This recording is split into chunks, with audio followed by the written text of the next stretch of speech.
¿Alguna vez te sucedió que cuando viste un tema no lograste relacionarlo con el resto de los temas o concursos siguientes? Bueno, pues yo voy a estudiar este fenómeno junto con el doctor Fresan, la doctora Olsen y la doctora Figueroa, mientras estamos enseñando el principio del buen orden a alumnos de superior. Pero primero, la enseñanza es un proceso que requiere de algo más que seamos expertos en una disciplina. Exige que tengamos habilidades y destrezas que podamos aplicar dentro del aula para tener un buen desempeño como docentes.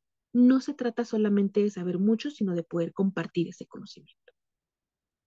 La preocupación por la enseñanza de las matemáticas y su constante mejora es tan antigua como la enseñanza en sí. Sin embargo, el estudio formal o metódico para localizar los fenómenos que la caracterizan tendrá apenas unas décadas de existencia. Es relativamente nuevo. Un ejemplo de esto lo tenemos en la fundación de la sección de matemática educativa en el Centro de Investigaciones y Estudios Avanzados, alias el CIMBESTAB, del Instituto Politécnico Nacional. Su fecha de fundación es del 1975. Es relativamente nuevo para un área de matemáticas. A nosotros lo que nos interesa enseñar es el principio del buen orden. Este principio dice que en cualquier conjunto no vacío de números enteros positivos siempre va a existir un elemento que es el más pequeño. Este principio es muy importante porque se usa mayormente como base para las demostraciones por inducción que los matemáticos usamos mucho. Un ejemplo de las demostraciones por inducción es cuando colocamos fichas de dominó una tras otra. Si yo tiro la primera, se cae la segunda, se cae la tercera. ¿Qué pasa con la enésima ficha? Pues también se cae. Esta es la idea más o menos de las demostraciones por inducción. Muy bien. Este de aquí es el mapa curricular de la licenciatura en matemáticas aplicadas. Podemos notar que casi todo está seriado. El principio del buen orden se enseña en álgebra superior 1 y se utiliza en cálculo, probabilidad combinatoria y otras asignaturas. Por ello, si no se comprende de forma adecuada, pues genera conflictos en la trayectoria académica de los estudiantes. Es por esto que nosotros nos preguntamos, ¿cómo hacemos para que las y los estudiantes de la licenciatura en matemáticas aplicadas de la UAM Unidad Coajimalpa interioricen el principio del buen orden? Hacer esta labor traerá consigo consecuencias positivas, desde la mejora de calificaciones hasta la baja de la deserción escolar. El tipo de investigación que hemos estado realizando alrededor de este tema ha sido de carácter documental. Hemos buscado bibliografía de autores que hayan trabajado temas similares para poder enriquecer pues esta parte teórica. Sin embargo, esperamos también más adelante poder integrar una metodología cualitativa y cuantitativa. Por la parte de la cuantitativa, pues es toda la parte de las estadísticas, calificaciones, números.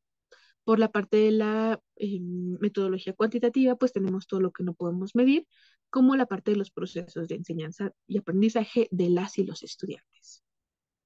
Nosotros hicimos una investigación alrededor de la enseñanza de las matemáticas. Al principio queríamos hacerlo sobre el principio del buen orden, pero hay poca información al respecto, así que lo dejamos en la enseñanza de matemáticas y encontramos muchísima información. Entre esta información encontramos diversas teorías y estrategias, como la teoría socioepistemológica, la teoría POE, las diferentes concepciones que hay de un tema, las situaciones didácticas, el aprendizaje basado en problemas, la teoría de los campos conceptuales, encontramos muchísimas. Sin embargo, nosotros vamos a trabajar con la teoría APOE de Dubinsky. Esta busca explicar la construcción del conocimiento matemático basándose en niveles de construcción, acción, proceso, objeto y esquema. El mecanismo principal de esta construcción de conocimiento matemático es la abstracción reflexiva. Un ejemplo de esto es la pendiente. Nosotros sabemos que es una razón algebraica y que es una razón geométrica, pero ¿cómo paso de una a otra? ¿Qué pasa cuando tomo diferentes puntos de la recta? ¿Qué pasa si tengo una pendiente positiva, una pendiente negativa, una pendiente cero? Todo esto es parte de la abstracción reflexiva. También vamos a estudiar la teoría socioepistemológica de la matemática educativa. Esta estudia los fenómenos didácticos ligados al saber matemático y da legitimidad a toda forma de saber. Aquí la práctica social es el cimiento de la construcción del conocimiento matemático. Un ejemplo de esto es la función exponencial. No importa lo perfecta que nosotros la dibujemos, esto no garantiza que el alumno o la alumna pueda pues entender realmente qué estamos viendo. Es la experiencia de los alumnos durante su vida lo que les permite entender la naturaleza del crecimiento de la función exponencial. También veremos el aprendizaje basado en problemas, que es una estrategia generadora de conocimiento en la que las y los estudiantes descubren por sí mismos el camino para resolver situaciones de su contexto.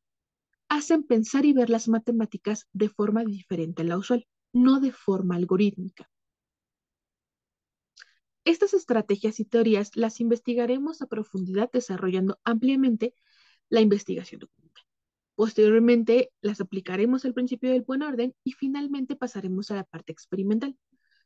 Pondremos en práctica dentro del aula nuestros avances y estrategias. Quiero finalizar diciendo que una buena práctica docente genera cambios importantes en las y los estudiantes y con ello en la comunidad en general. Lograr interiorizar una herramienta tan importante como lo es el principio del buen orden generaría cambios muy importantes dentro de las y los estudiantes de matemáticas aplicadas. Esto es todo por mi parte. Les agradezco muchísimo la atención. Si tienen algún comentario, alguna duda, algo que pueda enriquecer mi trabajo, con muchísimo gusto pueden hacérmelo llegar. Muchas gracias.